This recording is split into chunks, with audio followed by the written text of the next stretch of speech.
You're listening to the Lovish Podcast, and I'm your host, Dr. Sita Hood, vision architect and licensed therapist. Each week, I'm going to help you to develop the belief and strategy necessary to make an immediate impact on the world by deep diving into topics like mental wellness, faith, relationships, and you guessed it, love. I should mention before we hop into the show, this is not a substitute for a relationship with a licensed therapist. You ready? Let's get it.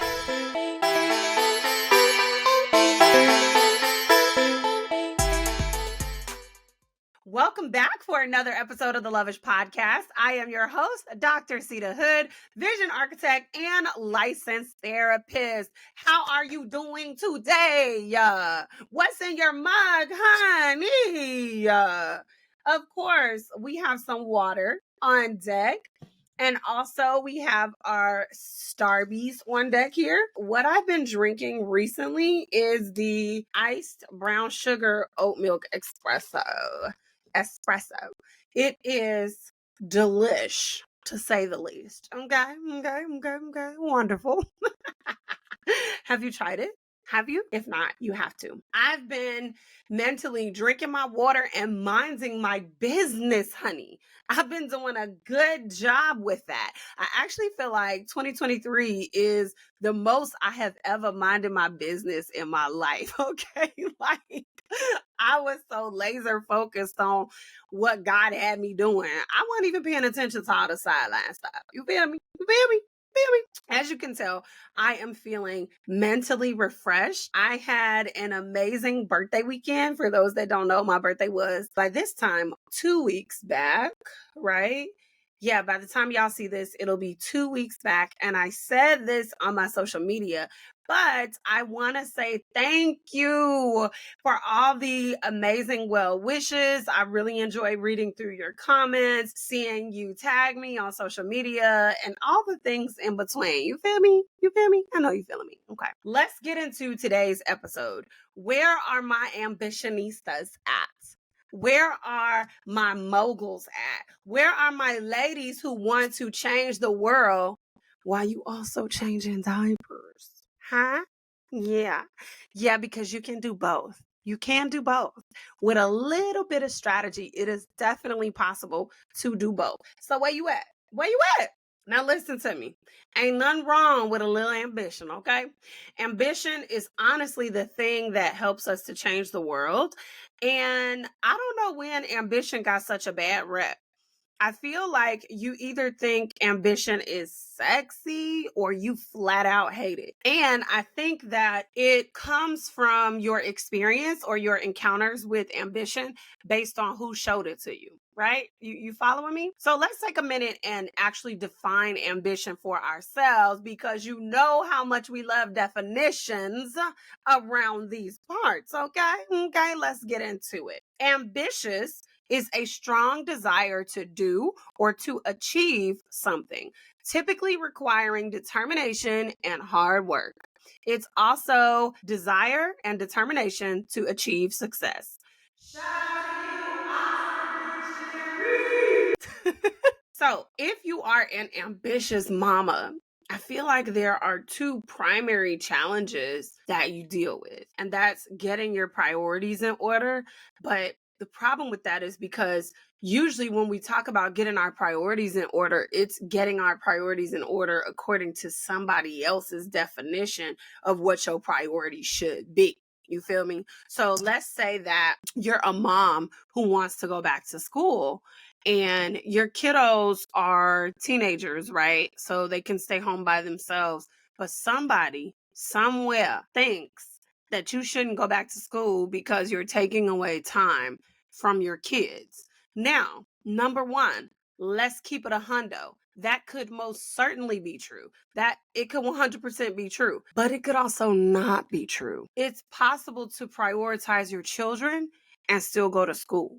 I know, because my kids wasn't teenagers and I got a whole doctorate while prioritizing my children, okay? It's possible. It's possible. I'm trying to just tell you what I know, okay? That's an example of the priorities that somebody else set, or someone trying to tell you what their vision for your life is, where you should be, when that's maybe not in alignment with your vision for your life. And so that brings us to a lack of support, because sometimes if those people are uber petty, then they might not want to help out, because they might be trying to teach you a lesson as to why you shouldn't be going to school with your kids at home and all this other stuff. Listen. This is the Lovish Podcast. We talking real, okay? We talking about what I know, what I see, what I observe, what people do. And more often than not, unfortunately, people be petty. They be petty. And I'm not saying this is everyone, but that's a form of the lack of support, potentially. Or maybe in general, you don't really have a lot of support in life with people who can help you out. Right? So then let's take getting your priorities in order and the lack of support. That then leads us to a landslide of guilt. Okay? Stay with me. The mom guilt that you feel for wanting to have a personality and be someone in addition to being a mother is intense. And it's so intense that you just don't know if there's room for you to do all the things that you want to do. I'm here to tell you, honey, there is room, just not at the same time. And we got to be a little bit strategic about the how, okay? Can you reimagine what your life might look like if you were to give yourself permission to release the mom guilt? Also, I ain't gonna hold you. We living in 2024 with 1954 expectations looming over us, okay? Let's make it make sense here.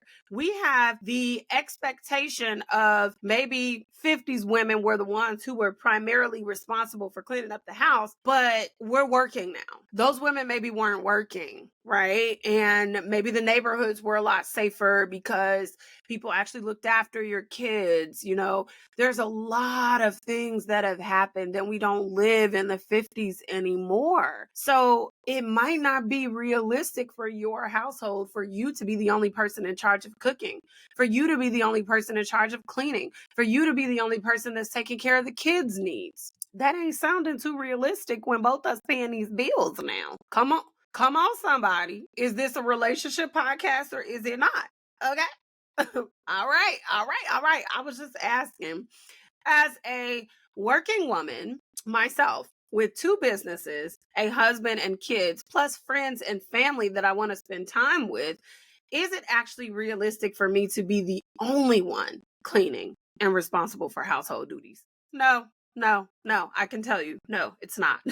Let some of these dudes on this podcast tell it, it'll be a yes. But over here, the response that I would give them is totally fine if that works for your household. But up in mine, we all contributed to messing it up. And so we're all responsible for keeping it up. We all live here, all of us. Not something, not on a weekend, not over here, not what. No, we all live here, so we all contribute. What would this podcast be if I wasn't giving you strategies and practical tips and tools for navigating your ambition and motherhood? You ready? If you need a second to grab a pen and a piece of paper or grab your tablet, go ahead and do that. Pause me real quick. In 3, in 2, and 1. Hey, welcome back. Okay, let's get into this strategy. Be for real. Be for real. Be realistic about what your schedule and your life can handle right now. Because setting unrealistic expectations is usually the start of a disaster. Now, how big of a disaster is actually determined by how off on your expectations you are, right? So if you have unrealistic expectations, that disaster is going to be a lot larger versus if you just had some unrealistic expectations in one area and not the other. This goes for relationships and for managing your ambitions. We got to be for real about what we expect from people. We got to be for real about what we offer people. We got to be for real about what we decide to commit to, what we decide to give our time to, what we decide to pour out to, what we decide to pay attention to. Be for real, okay? Be for real. Be for real. What do you reasonably have room for in your life right now? What goals are you trying to achieve? And what do you need to achieve these goals? I want you to break these things down into short, manageable goals that you can actually handle considering your life right now. Not where you were years ago, not what you would do if you got that promotion, not what you're going to do when your baby get into regular school next year. No, what is realistic for right now? And if you need some help with that, then you need to check out the link below this show for the vision mapping workshop. The vision mapping workshop, totally free, is a workshop that takes you from a word of the year to 3 hashed out goals to very specific goals and focal points for the quarter, the month, and the week. And then you can even break it down to the day if you want. Okay. You can catch the replay of that in the notes below this video or in the show notes of the podcast. Another tip: no is a complete sentence. You heard me? No is a complete sentence. Okay? We don't have to debate. We don't have to argue. Okay? Who said it? Now, I'm only going to take part of this song. I ain't going to take the whole part of the song. But I love when Sis said, I don't fight.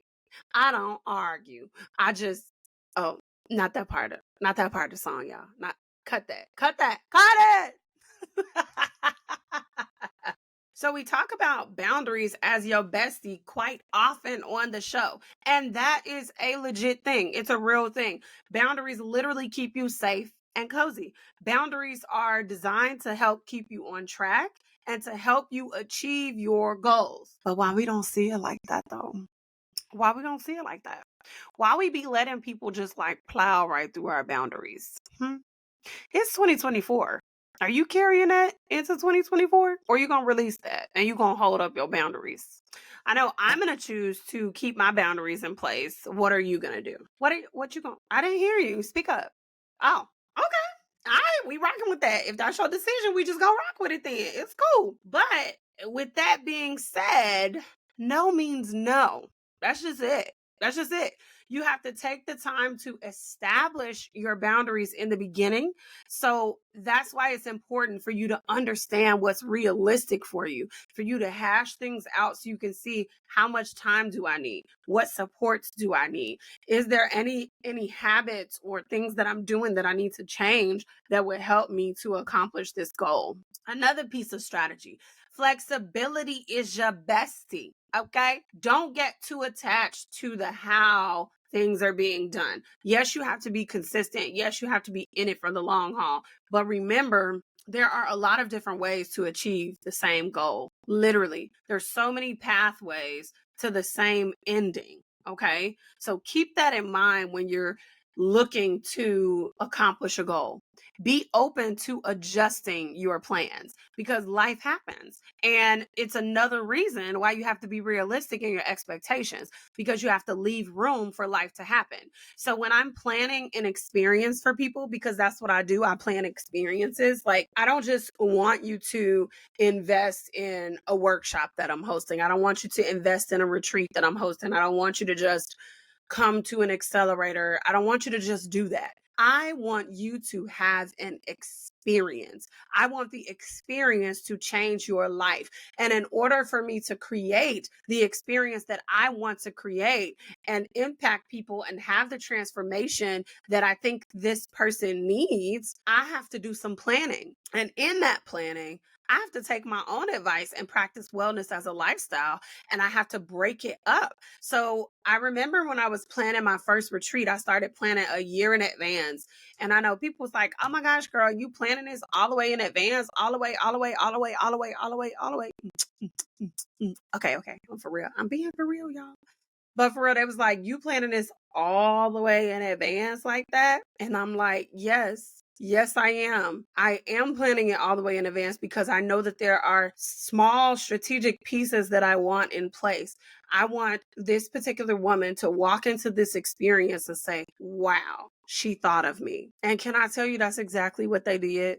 They were like, oh my God, you thought of all the details. I could tell that you planned this retreat with us in mind. Sometimes you can tell when the company's bottom line is the forefront of the retreat, but we can tell that you plan this with care for us. And that is the experience that I love to create for people. So that takes planning and that takes time because I want to give all of me to what I'm offering people. And so if you want to have the ambition and also the motherhood and also maybe wifey and also work and all of this, there has to be space for real life. There has to be some flexibility to where it's like, okay, if I'm planning a year out for something that I want to accomplish, then maybe I don't even work on this thing for 2 to 3 weeks because life just kicked my butt. Maybe there was something else I needed to focus on in that time period. But because I'm doing methodical work and I'm working towards the goal, maybe I change up the how, maybe I change up the when, maybe I change up a couple things as I'm walking. But being flexible is going to be the thing that's going to help you. The only way you fail is if you stop. I've said that on this podcast plenty of times. I say it in my social media stories.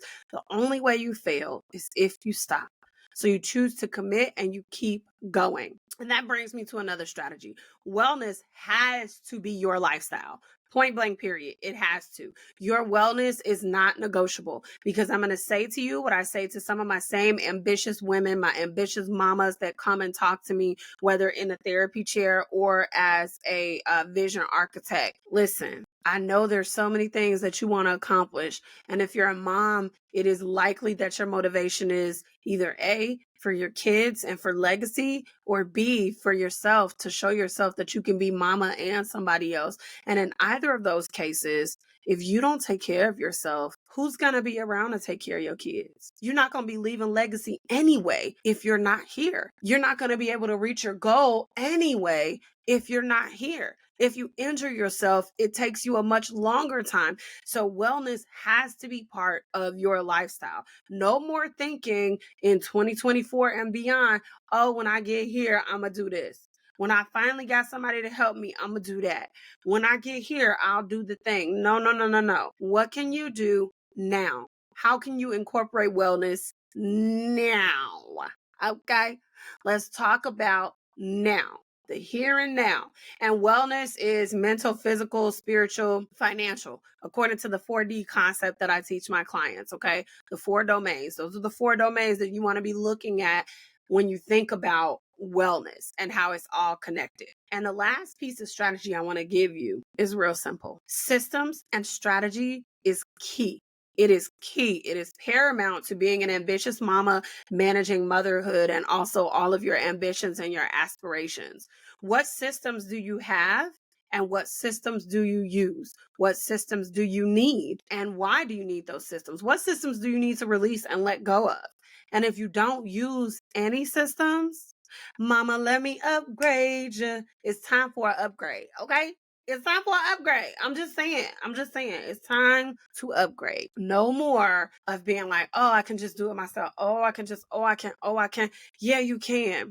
But you're wondering why you have the weight of the world on your shoulders. And it's because you're not using systems and you're not using strategy and you're not using all the resources that God has placed around you to be able to take off and hit your goal, to be able to balance your ambition and also being a mama. Because you don't have to compromise on those things.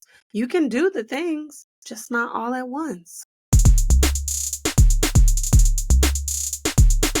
It's time to talk about what I've been loving.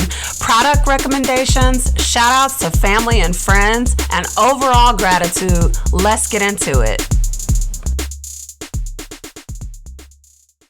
Welcome back for another What I've Been Loving. This week, I ain't gonna hold y'all. I tried to find my Chanel lippy as a comparison to what I'm about to show y'all. And I'm a little butthurt because I can't find my Chanel that's just like this. So I was going to tell you about this dupe. So Chanel has a lippy that you put it on, it's a matte. And then if you want the gloss on the other side, you put that on. And once you put the lipstick on, it does not come off all day. Like literally does not come off all day. You have to reapply the gloss several times, but the color stays, okay? And I want to say that Chanel lippy is like $42, okay? Your girl over the weekend, not the weekend. What am I talking about? What is she talking about? I don't know. Okay. Not over the weekend, over the holiday break, your girl stumbled upon this dupe. Yes, I lost a nail. This dupe here, and it is the NYX Shine Loud, and it's the same thing. I do the same thing Chanel does, but this one is $11, and you can pick it up at Target, probably at Walmart. You can pick it up at Ulta, I think Sephora. And so this is actually the color that I have on my lips right now. This is the side that is matte, and then this is the side that you just gloss up. So I love their butter glosses. I've talked about it on the podcast before, but this is a win right here. I'm going to go out and get more colors. And lip stuff is super relevant, important. Love it for me because I talk a lot, y'all. My job is about talking. So I always have like lip stuff literally sitting next to me. 4 lip items sitting here. I would say it's cringe, but it's not. I just love lip stuff. If you enjoyed today's episode, share the love. Share it with your mama, share it with your auntie, share it with your best friend. Then head on over to Apple Podcasts and leave us a 5-star review. Reviews help the podcast to grow. That is all I have for you this week. I'll see you on these social media streets. Bye.